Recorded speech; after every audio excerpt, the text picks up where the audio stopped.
السلام علیکم. میں ڈاکٹر محمد اکمل خواجہ معین الدین چشتی لینگویج یونیورسٹی کے شعبہ اردو میں اسسٹنٹ پروفیسر ہوں. میرا آج کا ویڈیو انسانی قدروں کے علمبردار کبیر داس پر ہے. ناظرین، ہندوستان برسوں سے مختلف مذاہب و مسالک کے ماننے والوں کا مسکن رہا ہے. اس ملک میں انسانی قدروں یعنی امن و محبت، اخوت و بھائی چارگی، عدم تشدد اور انسانیت کا درس مختلف مذاہب کے ذریعے دیا جاتا رہا ہے. کوئی بھی مذہب نفرت و حقارت، اختلاف و انتشار، تشدد اور غیر انسانی اعمال کی تلقین نہیں کرتا. اس دنیا میں جب جب ظلم و زیادتی عام ہوئی، انسانیت اور انسان دوستی ختم ہوئی، تب تب اوپر والے نے لوگوں کی رہنمائی کے لیے مفکر اور مصلح بھیجے. کہیں اور نہ جا کر ہندوستان اور اس کی تاریخ پر نظر ڈالیں تو ہمیں ایسے بہت سے بزرگ نظر آئیں گے جنہوں نے قوم کی اصلاح کی خاطر خود کو وقف کر دیا، اپنی زندگی کا تمام تر حصہ ملک و ملت کی خدمت میں صرف کیا. اپنے اقوال و اعمال اور افعال سے سماجی تعصب، تنگ نظری، مذہبی، لسانی اور علاقائی تفریق کو مٹا دیا. ہندوستان کو خوبصورت ہندوستان بنانے اور اس ملک میں سماجی ہم آہنگی قائم کرنے میں صوفیوں، رشیوں اور منیوں کا خاص رول رہا ہے. اس ضمن میں خواجہ معین الدین چشتی، حضرت نظام الدین اولیاء، امیر خسرو، کبیر اور گرو نانک وغیرہ کا نام بطور خاص لیا جا سکتا ہے. آج کا ہندوستان اور آج کے ہندوستان کا ماحول اور اس کے حالات ناگفتہ بہ ہیں.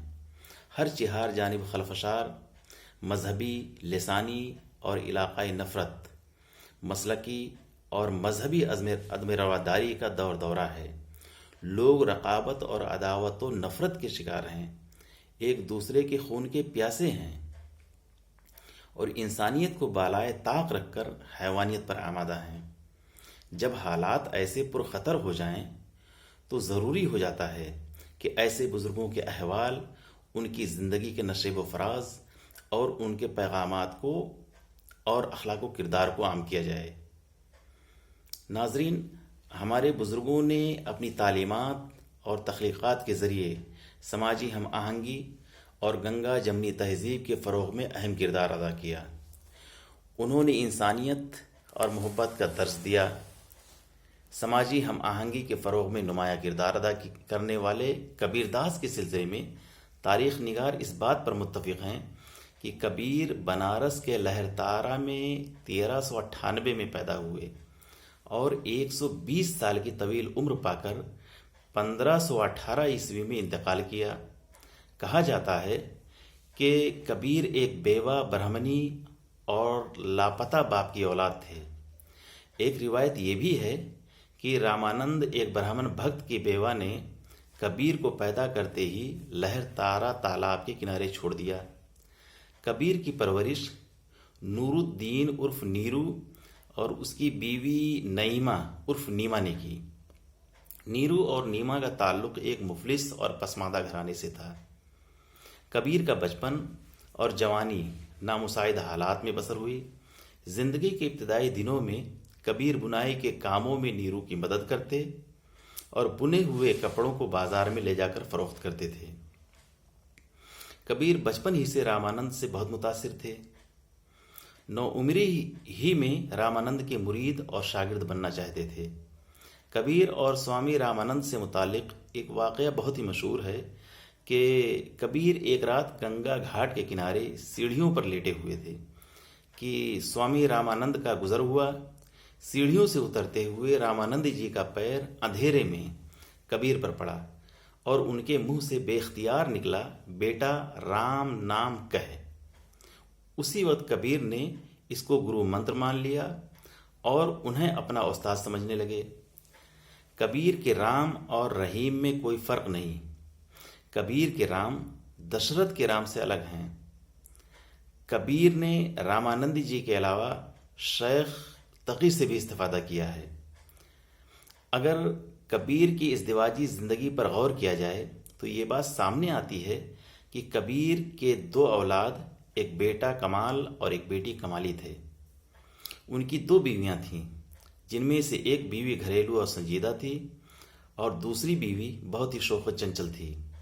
بہرکیف کبیر کی پرورش ایک پسماندہ اور متوسط طبقے کے مسلمان گھرانے میں ہوتی ہے۔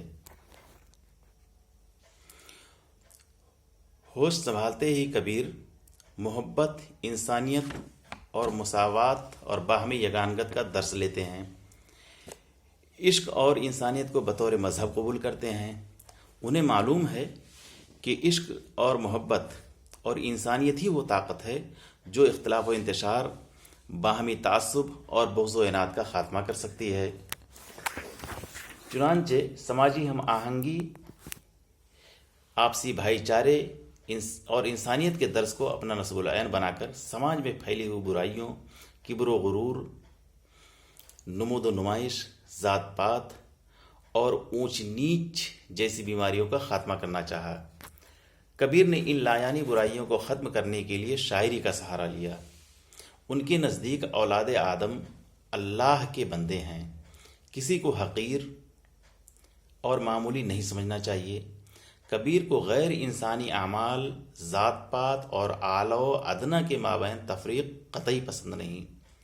انہیں مسجد و مندر سے کوئی پریشانی نہیں، بلکہ وہ ان مذہبی عبادت گاہوں کے غلط استعمال سے پریشان ہیں۔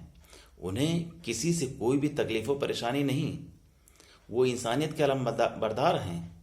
وہ تو کہتے ہیں کہ کبیرہ کھڑا بازار میں مانگے سب کی خیر، نہ کاہو سے دوستی نہ کاہو سے بیر۔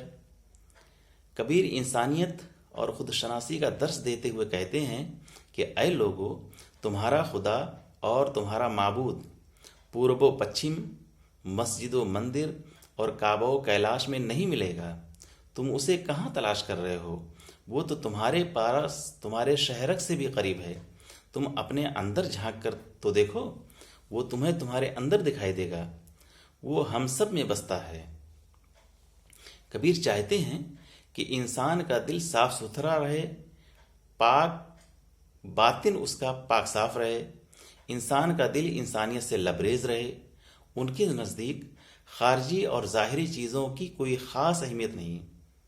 اگر من کا میل دور نہ ہو تو نہانے دھونے سے کوئی فائدہ نہیں۔ مچھلی تو ہمیشہ پانی میں رہتی ہے، مگر پانی سے دھونے سے بھی اس کی بو نہیں جاتی۔ کبیر کہتے ہیں کہ نہائے دھوئے کیا بھیا، جو من میل نہ جائے، مینن سدا جل میں رہے، دھوئے باس نہ جائے۔ کبیر تو دوسروں کی مدد کر کے خوشی محسوس کرتے ہیں، خود کے لیے دستے سوال دراز کرنے میں عار سمجھتے ہیں، مگر دوسروں کے فائدے کے لیے دستے سوال پھیلانے میں انہیں کوئی شرم نہیں آتی۔ مر جاؤں مانگوں نہیں اپنے تن کے کاج، پر مارت کے کار نے موہن نہ آئے لاج۔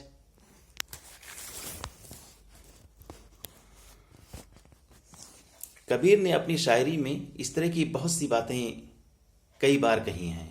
ان کا مسلک اور مذہب محبت اور انسانیت ہے۔ انہوں نے مشابہت اور مفاہمت کی راہ تلاش کی، اختلاف و انتشار کو کم کیا، زمین پر پائی جانے والی چیزوں سے محبت کرنے، انسانوں سے محبت کے ساتھ ساتھ چرند و پرند سے بھی محبت کی تلقین کی ہے۔ محبت کی تلقین کرتے ہوئے انہوں نے تو یہاں تک کہہ دیا کہ 2.5 اکشر پریم کا پڑھنے والا بڑے بڑے پنڈتوں پر بھاری ہے۔ دیکھیے شعر کیسے ہے کہ پوتھی پڑھی جگ موا، پنڈت بھیا نہ کوئے۔ پوتھی پڑھی جگ موا، پنڈت بھیا نہ کوئے۔ 2.5 آخر پریم کا پڑھے جو سو پنڈت ہوئے۔ خیر، یہ باتیں رہیں کبیر کے حوالے سے۔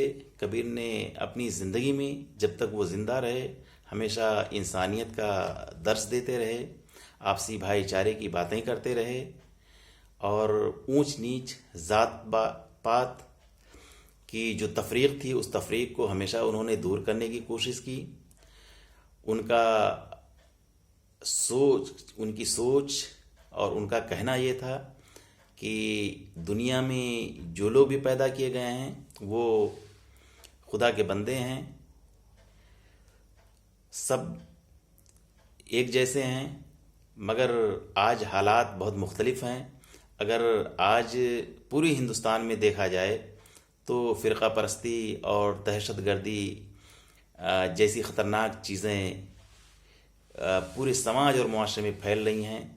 ذات پات اور مذہب و مسلک کے نام پر خوب سیاست ہو رہی ہے. انسان سے انسانیت دن بدن ختم ہوتی جا رہی ہے.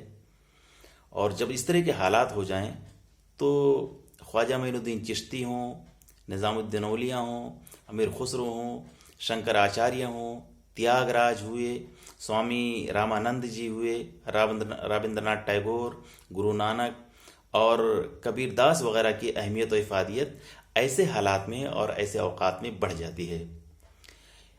ان بزرگوں کے پیغامات اور تعلیمات ہی ہمیں صحیح سمت لے جا سکتی ہیں. تو ضرورت اس بات کی ہوتی ہے ایسے حالات میں کہ ہم ان بزرگوں کی تعلیمات کو عام کرنے کے ساتھ ساتھ ان کے پیغامات کو بھی عملی جامہ پہنائیں. شکریہ، بہت بہت شکریہ.